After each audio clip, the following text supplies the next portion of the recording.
Today we're looking at bass fills, what they are and how to get started with them. When some people think of bass fills, they think runs, and beyond that they might even think of outrageous displays of skill. But obviously that has nothing to do with a bass fill. When we create a fill, we're simply outlining the form of a piece of music by creating an audible transition point. So in this lesson, we're going to start simple with single note fills and gradually build up to rhythmically interesting chromatic lines. This lesson is taken from the Creative Bassist course over at TalkingBass and is one of 102 lessons that take you from the basics of bass line creation and jamming all the way through to melodic playing and solo improvisation. It's a huge course covering a lot of topics, and it's always with a creative, practical approach. So use the coupon code CREATIVEOFFER25 for a 25% discount. And now let's get into some bass fills from the Creative Bassist. Now we know the basics of creating bass lines, let's look at some ways to add a little interest and action to proceedings with some fills. So what is a fill? Well, a fill is a phrase that we can use to embellish a bass line and signal a transition from one section to another. If you want to really understand fills, then I'd advise listening to drummers. Drum fills are much more noticeable than bass fills, but have most of the same elements. Copying the phrasing and placement of drum fills can be valuable to any bass player looking for ideas and inspiration. For example, let's play along to a simple groove on a C7 chord and listen out for that drum fill at the end of each 4 bars.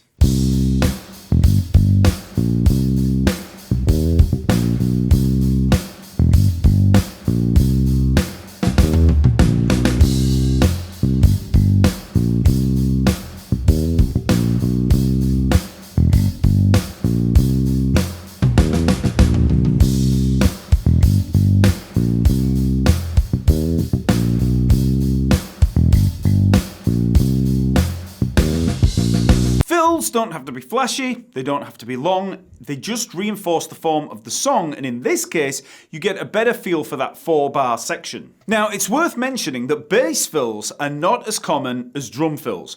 Much of the time, the bass player is going to be holding down the low end, and most of the fills or embellishments will come from the other instruments. A lot of the time, there's no space to allow for a fill, especially in a style where the bass doubles a guitar riff or plays a very prescriptive part. For example, in Module 1, we worked on a riff where we doubled the guitar that sounded like this.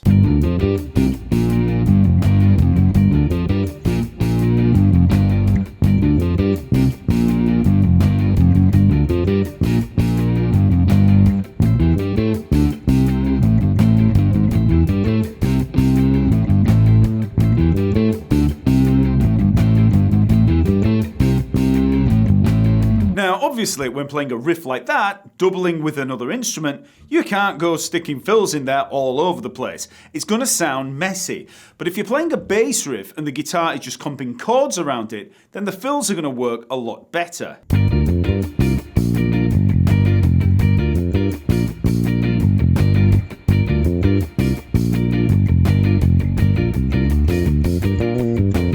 So let's start pretty simple and look at how we might create a basic fill in a regular bass line through a chord progression. So here's our chord progression of C, B flat, F and G. So we're going to have C, B flat, F, G, all major. So I'll just play through simple root notes to begin with.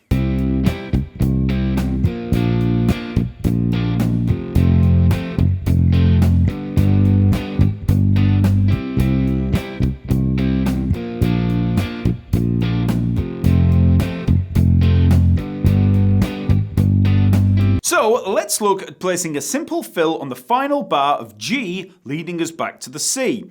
One of the main elements that we need for a fill is contrast. Contrast with the regular bass line.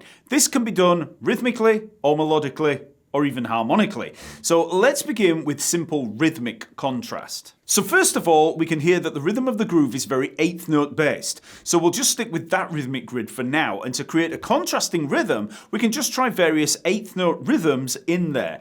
To begin with, let's just stick to the root note of the chord in that low area. We don't even need to add any extra notes in there. We don't need to go to a different register. We're just going to use rhythms to create a fill. So we're using rhythms to create contrast. So I've got 4 different rhythms to try here. So I'll just play over the track here and I'll just play each one in turn.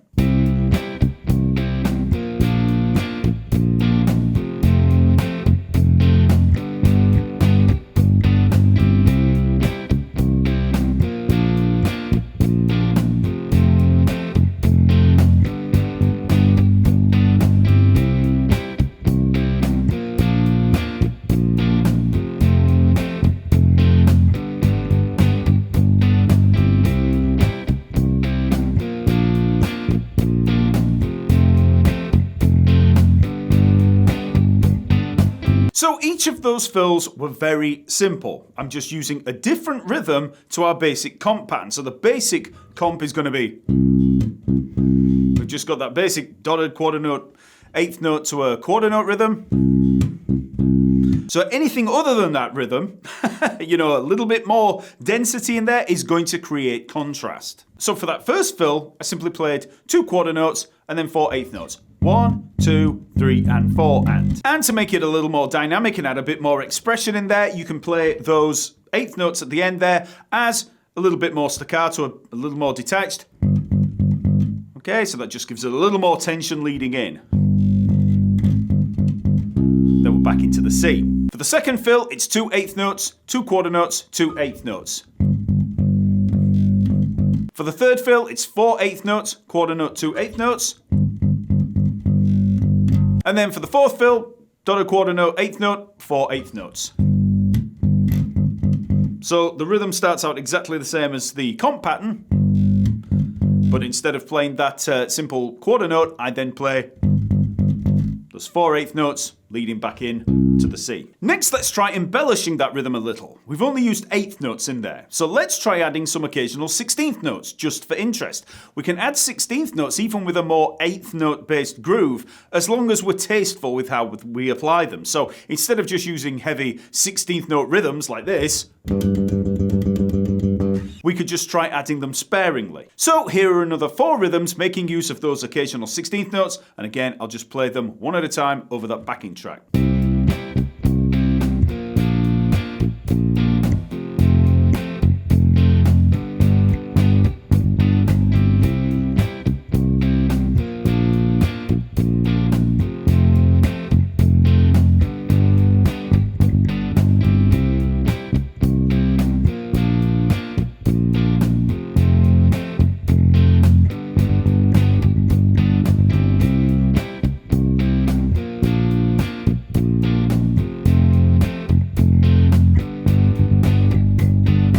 So those fills all kind of worked. They're all different from the regular groove that we're playing, and yes, they add enough difference to signal the end of a section in a way, but they don't really catch the ear. Granted, sometimes you don't want to catch the ear, you might just want a subtle change, but let's say that we do want to catch the attention of the listener a little more and have some more musical impact in the tune.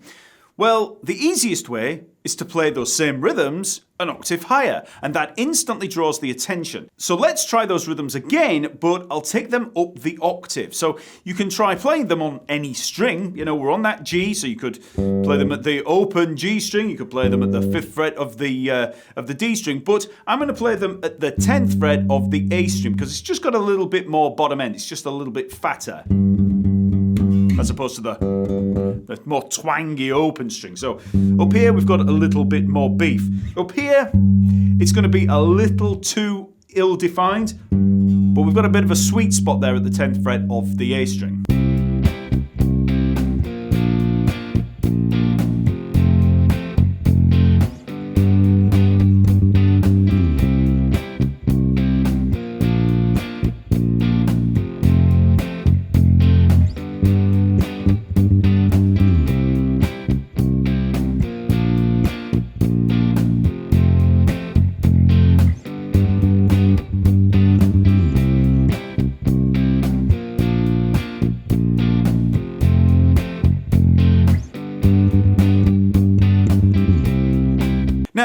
rhythms work fine and you can do a lot with them, but now let's get a little more creative. When we create a fill at the end of a section like this, we're creating a lead into the next part, a cadence point. Think about the authentic cadence that we've already looked at in this course, 5-1. We're playing over that cadence here, G major to C major, 5-1. What musical resource do we see in a chordal cadence like that? Well, it's tension. Tension and release.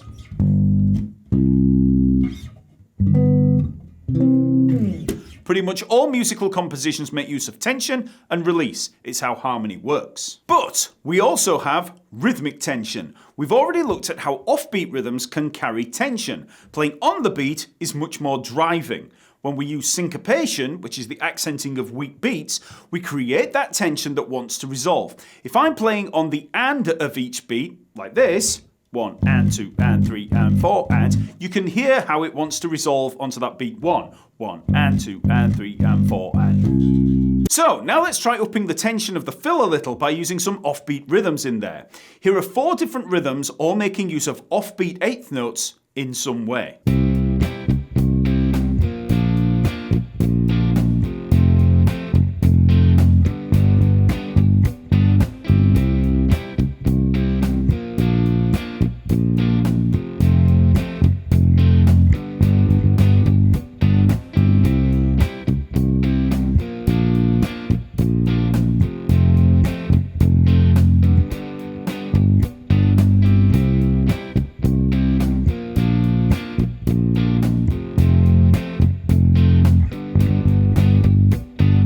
Notice how those rhythms want to resolve to the C on beat 1.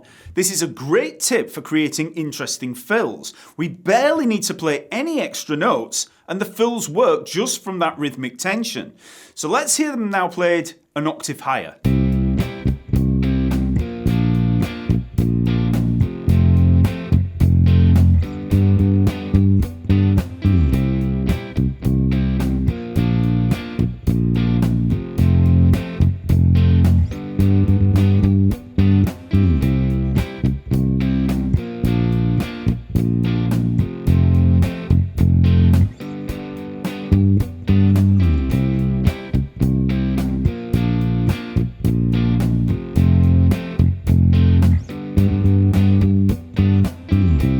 So I'm going to set exercises every step of the way here. So now I want you to try creating 5 different rhythms over that final bar that we can use as a fill. Try them down the octave and up the octave and try both on-beat and off-beat accents. So we have a little more interest in there, but we can go a little further.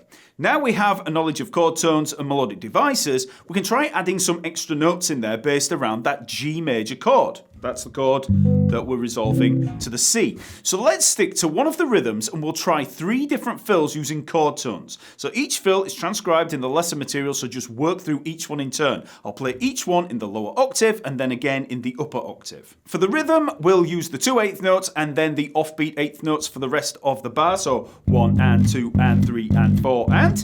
And remember, for the G major or G7 chord, we've got G, B, D, and then we can use the F as well for that 7th. So that's going to be 3rd fret of the E string, then 2nd and 5th frets on the A string, and that 3rd fret on the D string. And you can extend it either way as well. So let's hear those fills.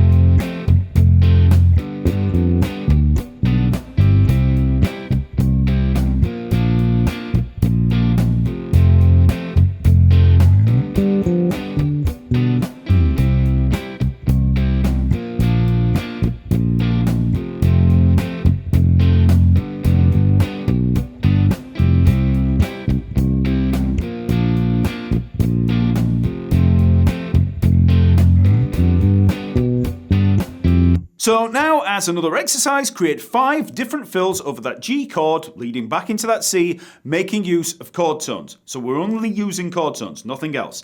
For each one, take a rhythm, either one of your own or one of those that we've looked at here, and then add some chord tones in there. And remember, you don't need to play different notes all the different chord tones all the time. You can repeat notes. You can,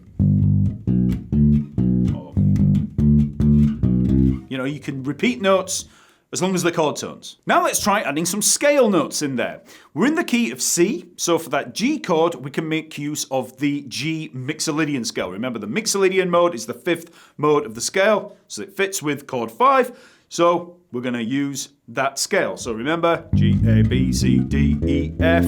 We've already covered that in module 2. So again, I'll just play through with the track. I'll make up 3 different fills, and this time I'll just stay down in that low area.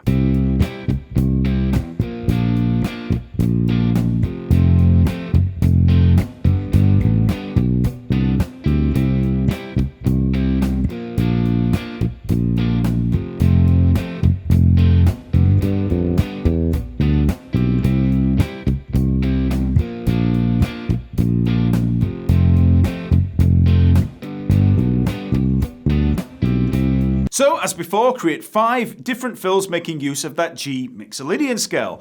Try playing it in different registers. Play it up here. Play it down below your starting note. Or try above. Try different things. You'll soon learn what notes and rhythms that you like, and this is an important step in developing vocabulary. Some phrases are just going to work for you. And now let's add some chromatic notes into the mix. Remember, we can use chromatic passing notes between each scale note, and we can use chromatic approach into the next C chord. So remember, we've got the G Mixolydian, and we can just place chromatic notes between those notes. So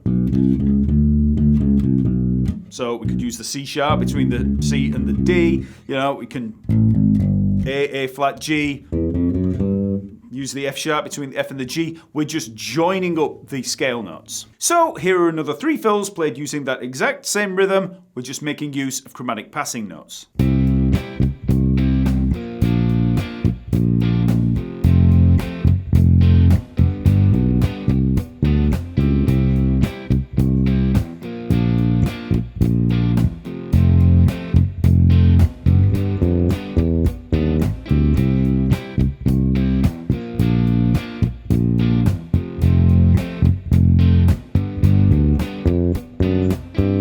So again, create 5 fills using chromatic notes. And remember, be creative, experiment. If the fill doesn't sound good to you, try something else. This is all a learning experience as you get used to how different note combinations work over that particular chord. And yes, I'm using the same rhythm for each one of these just so that we can have a comparison. But you need to try different rhythms. Like I said, use the ones that I've provided here or create your own. Just think of the rhythmic grid.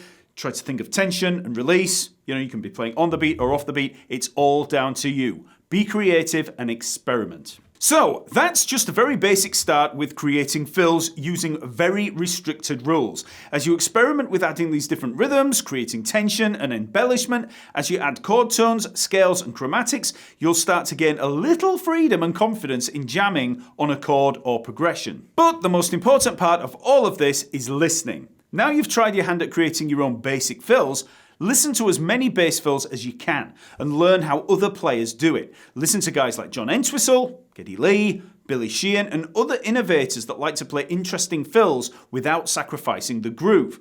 Then if you're into more soul or gospel-based music, have a listen to some of the gospel players like Shari Reed, Andre Goucher and Fred Hammond. Listen to those fills, listen to the rhythms, listen to the notes in there, listen to the arc. Do they go up or down? Listen to the length of the phrase. All these things can be taken and used as inspiration in making your own fills. This is how you develop a vocabulary.